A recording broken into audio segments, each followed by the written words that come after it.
জুলাই গণঅভ্যুত্থানের যে আকাঙ্ক্ষা ছিল, গেল ২ বছরেও ১৮ কোটি মানুষের সেই প্রত্যাশা পূরণ হয়নি। গণভোটের রায় নিয়ে জনগণের সাথে প্রতারণা করেছে বিএনপি, এই মন্তব্য করেছেন বিরোধী দলীয় নেতা ও জামায়াত ইসলামীর আমির ডাক্তার শফিকুর রহমান। বিকেলে মিন্টো রোডে বিরোধী দলীয় নেতার বাসভবনে জুলাই এখনো শেষ হয়নি শীর্ষক স্থির চিত্র প্রদর্শনের উদ্বোধনী অনুষ্ঠানে মন্তব্য করেন তিনি।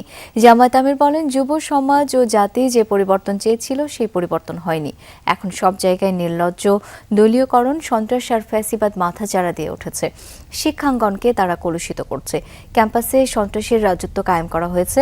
জামায়াত ইসলামী কোনো ষড়যন্ত্রের কাছে মাথা নত করবে না উল্লেখ করে আমির বলেন, গণভোটের রায় বাস্তবায়নে লড়াই চলবে।